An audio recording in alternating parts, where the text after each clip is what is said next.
Okey, jom kita fikir sekejap. Sekolah zaman sekarang ni, adakah ia betul-betul sediakan anak-anak kita untuk dunia masa depan? Hari ni, kita nak kenal satu generasi yang sangat istimewa, generasi Alpha. Dan kita akan tanya satu soalan yang agak berat. Cikgu-cikgu kita dah bersedia ke untuk mereka? Cuba bayangkan ya, budak-budak yang lahir hari ini mungkin tak akan pernah pegang steering kereta. Dan kerja yang diorang akan buat nanti, mungkin belum wujud pun lagi. Inilah yang dimaksudkan oleh Klaus Schwab, pengasas Forum Ekonomi Dunia. Kita sedang berada di tengah-tengah satu revolusi yang akan ubah segalanya.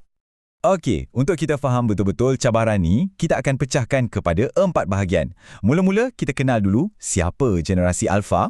Lepas tu, kita akan bongkar satu jurang yang agak membimbangkan dalam dunia pendidikan sebelum kita tengok idea-idea baru untuk masa depan. Baiklah, jom kita mulakan. Siapa sebenarnya generasi Alpha ni? Mari kita berkenalan. Yang menariknya zaman kita ni kan, kita ada macam-macam generasi hidup serentak, masing-masing dengan pengalaman teknologi yang berbeza. Tengok je garis masa ni, daripada baby boomers sampailah yang paling baru, generasi Alpha yang nak mula masuk sekolah sejak tahun 2017 lagi. Maksudnya, dorang dah ada dalam kelas-kelas sekolah rendah kita sekarang dan cara dorang belajar memang lain. Dan ni satu fakta best. Tahu tak istilah generasi Alpha ni dicipta pada tahun 2005 oleh seorang penyelidik bernama Mark McCrindle. Dia gambarkan mereka yang lahir dari 2010 ke atas. Merekalah generasi pertama yang akan hidup sepenuhnya dalam abad ke-22.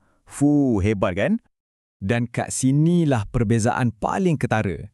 Kalau kebanyakan kita ni pribumi digital, kita membesar dengan teknologi, tapi Gen Alpha ni mereka pengintegrasi digital. Bagi dorang, teknologi tu bukan lagi alat, tapi dah macam sebahagian dari diri. Garisan antara dunia fizikal dengan dunia digital tu dah hampir tak ada. Bila teknologi dah sebati macam ni, ia memang bentuk cara dorang pandang dunia. Yang bagusnya, dorang ni memang power dengan teknologi, peka dengan isu-isu global dan berani cakap. Tapi ada juga cabarannya. Kajian tunjuk yang diorang ni mungkin kurang sabar sikit dan kemahiran sosial berdepan-depan tu mungkin perlukan lebih perhatian. Jadi kita ada generasi pelajar yang sangat berbeza. Ini terus bawa kita kepada satu soalan yang paling penting. Cikgu-cikgu kita. Adakah kita dah sediakan mereka secukupnya untuk mengajar generasi baru ni? Para pengkaji pun nak tahu jawapannya. Jadi mereka terus tanya kepada sumbernya, guru-guru pelatih dan juga pensyarah-pensyarah yang melatih mereka. Soalannya mudah je. Anda dah sedia ke untuk pelajar-pelajar ni? Dan jawapan daripada kedua-dua kumpulan ringkas dan padat. Tidak. Mereka rasa mereka tak cukup bersedia. Ini, kawan-kawan, adalah satu penemuan yang agak mengejutkan. Dan petikan ni bagi kita petunjuk kenapa. Guru-guru pelatih ni cakap konsep-konsep penting macam inovasi sosial, iaitu idea menggunakan teknologi untuk selesaikan masalah dunia sebenar, langsung tak disentuh dalam latihan mereka. Cuba kita bandingkan, latihan guru selalunya masih fokus pada benda-benda asas macam PowerPoint. Tapi anak-anak murid mereka dah hidup dalam dunia coding, augmented reality dan virtual reality. Nampak tak jurang tu? Ia sangat-sangat besar. Jadi, kalau nak disimpulkan, ada 2 jurang kritikal di sini. Pertama, memang jurang kemahiran teknologi itu sendiri. Tapi yang kedua, dan yang ni mungkin lagi penting, ialah jurang dari segi tujuan kita guna teknologi itu. Bukan setakat tahu guna, tapi untuk apa? Ini membawa kita kepada jalan penyelesaian yang dicadangkan. Dan ini bukan setakat ubah sikit-sikit kurikulum tau.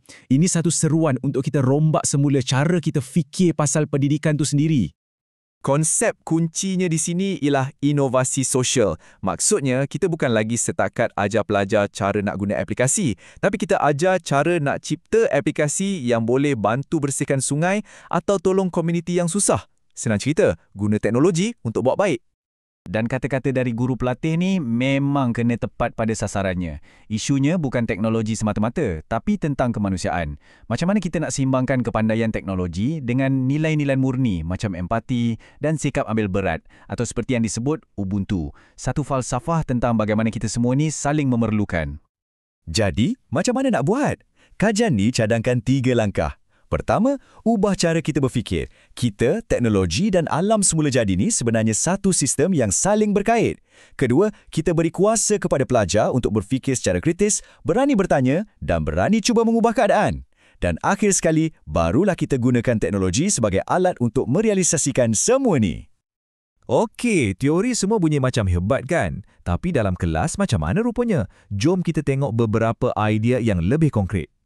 Antara cadangan praktikalnya, pertama, ajar secara formal tentang menjadi warga negara digital yang bertanggungjawab.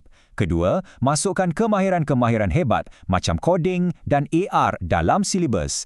Tapi mungkin perubahan terbesar ialah cara kita guna masa dalam kelas. Gunakan model bilik darjah terbalik di mana masa di kelas adalah untuk bekerjasama selesaikan masalah, bukan setakat dengar ceramah. Petikan ni merumuskan semuanya dengan begitu baik. Teknologi bukan lagi satu subjek asing. Ia dah jadi macam kenderaan yang kita guna untuk lalui hidup, berhubung dengan orang lain. Jadi, sistem pendidikan kita pun kenalah selari dengan realiti ni. Jadi, apa intipati utamanya? Menyiapkan guru untuk generasi alfa ni bukan setakat pasal ajar guna aplikasi baru. Tak, ia tentang mereka bentuk semula keseluruhan sistem operasi pendidikan kita. Sebab masa depan tu bukan akan datang. Ia dah pun ada di sini. Kajian ini tinggalkan kita dengan satu soalan yang sangat besar dan ia untuk kita semua fikirkan.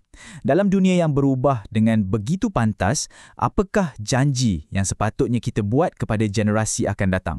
Dan yang lebih penting, bagaimana kita nak pastikan janji itu ditepati? Terima kasih kerana sudi mendengar.